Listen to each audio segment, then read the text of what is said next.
So there's a lot of things you can do from horseback up above that you can't do on the ground, or at least you can do them better, I should say, from horseback. One of them is just this, just getting that horse used to you being up above him. See, I doubt that this horse has ever seen anybody above the level of his back. Okay, so just him getting used to that concept, runner, don't get ornery here, can be a deal. All right. So if nothing else, this just kind of helps gentle him down a little bit. Obviously we want to do more than that, but that's kind of something you can do. Another thing I can do is I can dally this rope, I'm not very good left-handed, and help him learn how to give the pressure a little better.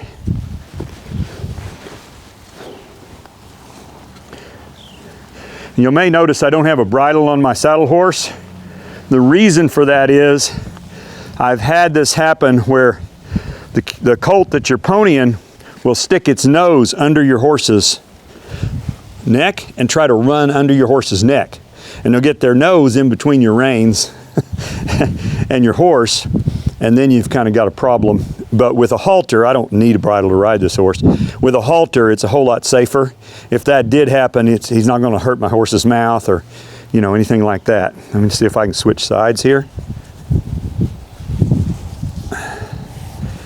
And one thing about a good pony horse, he's paying more attention to me than he is to the other horse. He's watching him, of course, but he's paying more attention to me, so that's good. Okay, good. And I'm working him a little farther away than I do most horses. Usually I'm right up next to him, and we might get there, we'll see. Okay, so just something like that. See, that bothers him. So this is a way for me to help him get over that. That doesn't mean anything, that's just me waving my arm. We humans do that all the time. Okay? Me waving my arm doesn't mean a thing.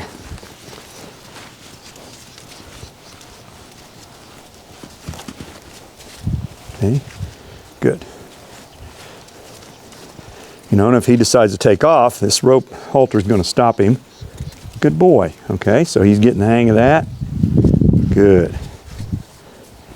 Okay. Yeah.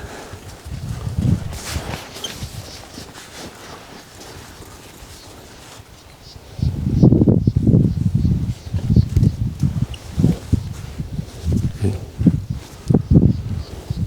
Good. He let me touch him. Good. Good. All right. Good. And I'll just do what I can do here. I don't know what I can do. We'll see.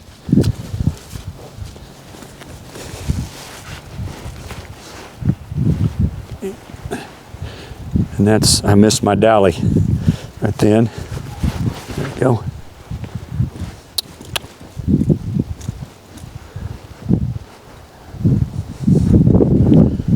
Okay, good. That's actually pretty good right there. Now, I wasn't sure what I'd get accomplished here. Don't really know until you do it.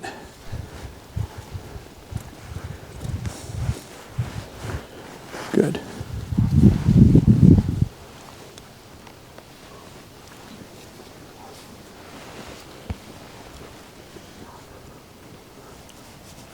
Good. Good, I like that. Good boy. Good boy. Good boy. There you go. Okay.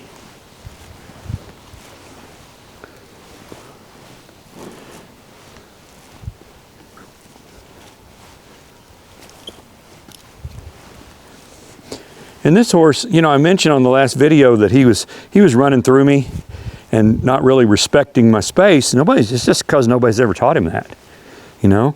I don't think he's mean or anything like that, not even close. He just doesn't know what he's supposed to do and how he's supposed to act, so that's my job to help him understand it. Good boy. That's nice. Okay.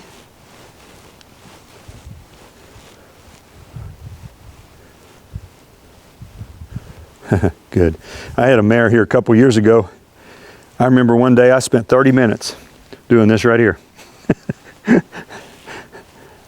My arm got tired, but she eventually quit flinching. Good boy.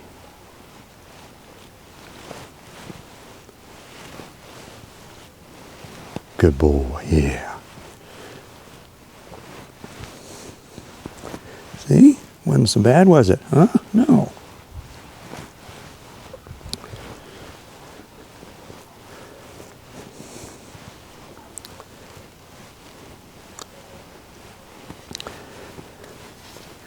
Basic rule is, there he's licking and chewing. The basic rule is I don't want my horse to be afraid of me or my tools. My tools is ropes and sticks and saddles and whatever. I don't want him to be afraid of that.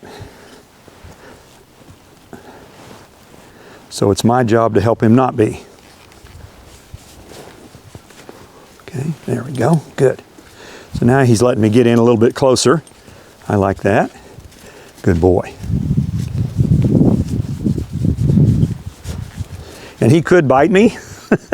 I'm very much aware of that. He's nipped at me several times, but he hasn't actually, you know, really seriously tried to bite me.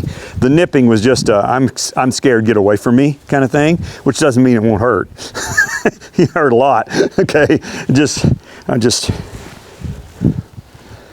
one of the things that we humans tend to do is anthropomorphize animals. And what that means is we project onto them human feelings and emotions and thoughts that they do not have. Okay?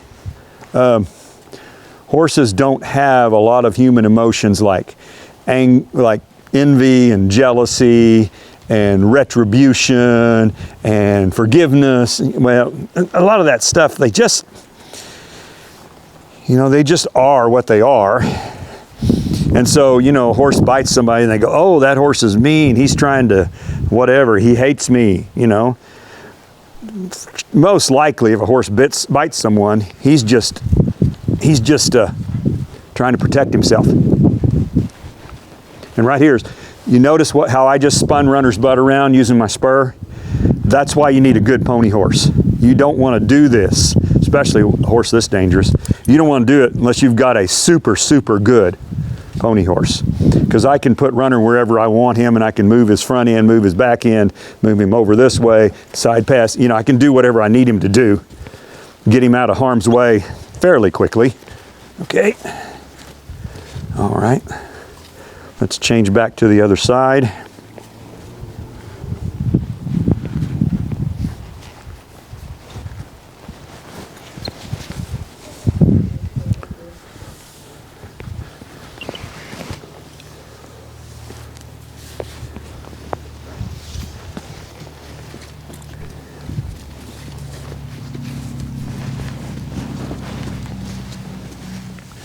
Okay. So Aequitas got a little bothered when we changed sides, even though typically left side's his better side.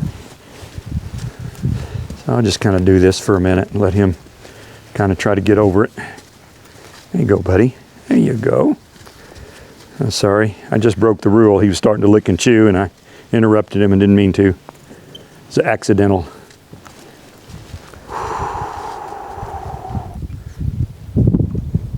There he's licking and chewing, and so's Runner.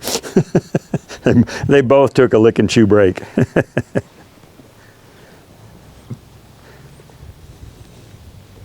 Okay. So obviously this horse is going to need this several more times. He's going to need a lot of things. But he's kind of relaxing right there. I'll let that rope out so he can drop his head. Yeah, I'm real happy with that. See, he's just standing there being good. Not acting aggressive or scared or anything. I like that. Good boy. Good boy. Okay, let's see if we can just lead him off here.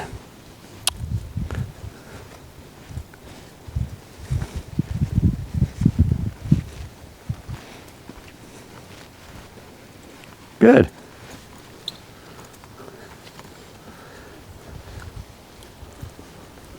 And I don't want him to run around behind me if I can prevent it. Well, he's not snubbed up tight, but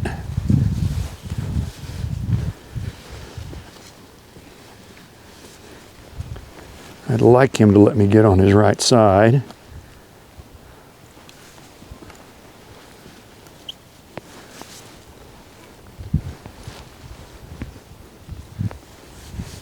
And the other thing, if I understand from what we know of this horse's background, he's not lived in a herd. And that's a huge challenge, detriment for a horse. To not live in a herd where he can learn herd dynamics and learn how to, you know, be respectful of other horses' space and all kinds of things that horses will teach each other. But if no horse teaches it to him, then I have to teach it to him, and it's a little more difficult for me. We'll get it done. But that's why I prefer, like my little colt Duke, my 2-year-old. He grew up on a ranch, grew up in a herd. I don't have to teach him all that stuff. He's very socialized. He understands how to get along with other horses and all that kind of thing. And I'm pretty sure this horse doesn't. He can learn it, you know, and he's a stallion, so he's probably not going to be in a herd unless it's a band of mares. But either way, this is good stuff for him to learn. Okay, now let's see if I can get him to step that shoulder over. Step away. Like that. Oh, that was pretty good. That was pretty good. I'm pretty impressed with that. That's a really good move for a horse. Let's try it again. Come around here. Ask him to step to his left with that shoulder. Good. Good. Don't bite runner. He said, well, I'll just give him a little nip while I'm here. Anyways. Now he's not wanting to do it. Come on, buddy. Step over.